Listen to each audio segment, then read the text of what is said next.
안녕하십니까. 형사전문 변호사 최한결입니다. 오늘 제가 준비해온 것은 모욕죄에 대해서 한번 준비를 해왔습니다. 모욕이라고 하면은 많은 분들이 뭐가 모욕이냐라고 물어보시는데요. 우리나라 형법에 규정되어 있습니다. 형법 제 311조에 규정이 되어 있고요. 모욕이라고 해서 공연히 사람을 모욕한 자는 1년 이하의 징역이나 금고 또는 200만 원 이하의 벌금에 처한다라는 규정이 있습니다. 그러면은 여기서 공연히 사람을 모욕을 해야 되니까 이렇게 막 사람들 많은 곳에서 야 이렇게 말하는 게 모욕이죠. 쉽게 말씀드리면은. 그런데 이렇게 욕을 한 사람들 중에서 그냥 자신의 분풀이를 했다, 그리고 상대방을 향해서 안 했다, 모욕의 고의가 없었다, 이렇게 받아들여진다면은 모욕죄가 성립하지 않습니다. 그래서 요즘 많이 뜨고 있는 모욕죄가 어떤 거냐면은 인터넷상으로 막 욕을 한다든지, 아니면 많은 사람들이 쓰는 게시판에다가 다른 사람을 모욕하는 글을 올린 사람이 많이 처벌되고 있어요. 협박죄도 마찬가지고.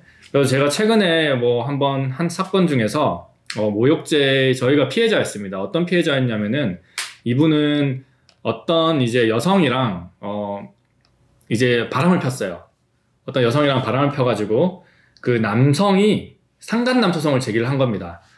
내 와이프랑 놀아놨지 이러면서 막 상간남 소송을 제기를 하면서, 인터넷에 보면은 그 이제 상간남 소송 또는 상간녀 소송, 즉 이제 위자료 청구 소송을 제기하는 데서 유명한 카페들이 많습니다. 원고 카페 중에. 거기서 어떤 카페에서 어떤 닉네임을 사용을 하면서 그 상간남을 굉장히 모욕하는 글을 많이 올렸습니다. 막 사진도 올리고, 그 다음에 동영상도 올리고, 일단은 막 따라가는 사진도 올리고, 그 다음에 어떻게 올렸냐면은 거기 이제 사이트 이제 원고 카페마다 뭐 중수, 하수, 고수 이렇게 이제 구분을 해가지고 볼 수 있는 글이 달라지는데, 와, 고수된 기념으로 올립니다 이러면서 또 상간남 사진을 또 올렸습니다.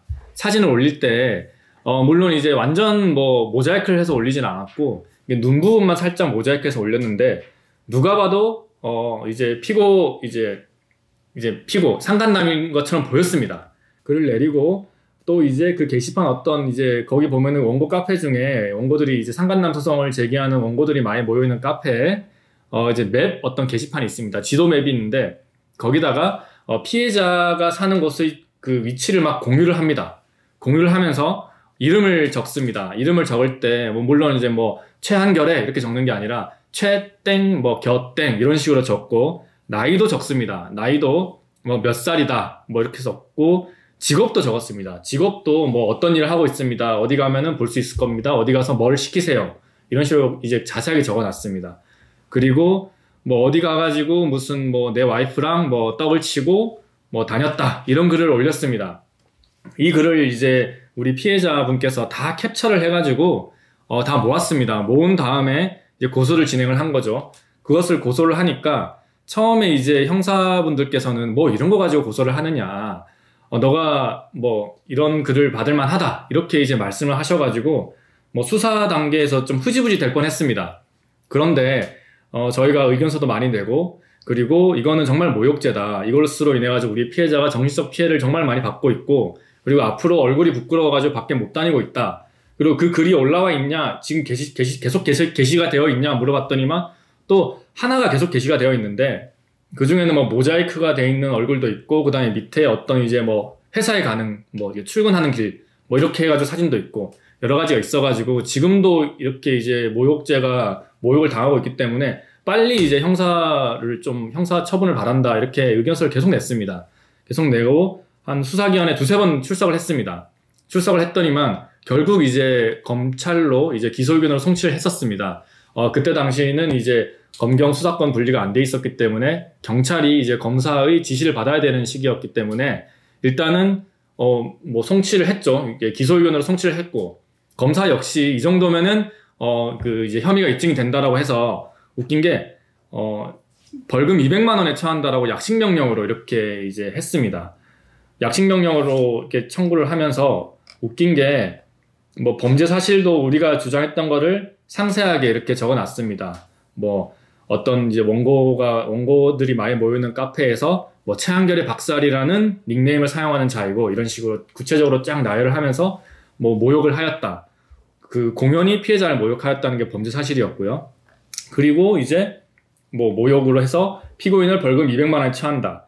벌금은 납입하지 아니하는 경우 그 10만 원을 1일로 환산한 기간으로 피고인을 노역장에 유치한다. 이렇게 이제 그 약식 명령을 내렸는데 웃긴 게 이 피고인이 이 약식 명령에 불복을 해가지고 7일 이내에 정식 재판을 청구를 합니다.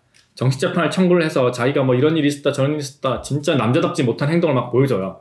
보여주니까 결국에 재판부에서는 어떻게 하냐면은 요즘 이제 벌금에 대한 집행유예가 신설이 됐거든요. 벌금도 집행유예를 할 수가 있습니다. 그래서 벌금에 대한 집행유예를 한다라고 이렇게 판결을 내렸고 검사가 항소를 했지만 결국 항소심에서도 똑같이 항소 기각을 내렸습니다. 이처럼 여러분들 중에서는 요즘 이제 인터넷이 발달이 되고 스마트폰이 많이 발달이 되다 보니까 내가 올린 글 밑에 어떤 식으로 모욕 댓글이 달리는 경우도 많고 그다음 내가 모르는 사이에 어떤 사이트에 나와 관련된 신상이 공개가 되면서 어떤 모욕적인 말을 듣는 경우가 많을 겁니다. 이런 경우라면은 혼자서 정말 끙끙 앓고 대처하지 마시고 무조건 캡처를 하시고 그와 관련된 IP를 캡처해 놓으시면 됩니다. 아니면은 그 모든 그 사이트가 다 드러나는 정도로 이렇게 캡처를 해 놓으시면 됩니다. 그러고 나서 바로 변호사를 찾아오셔야 됩니다. 변호사를 찾아오지 않고 그냥 형사분들 찾아가가지고 고소를 하게 되면은 형사분들은 그 정도 모욕이면은 우리 표현의 자유가 있기 때문에 그냥 넘어가자라고 하면서 증거불충분 또는 무혐의로 검찰에 송치를 하거나 이제 형사 그냥 불기소 처분을 내리기 때문에 여러분들은 그런 피해를 당하셨다면은 반드시 변호사를 찾아오셔야 됩니다.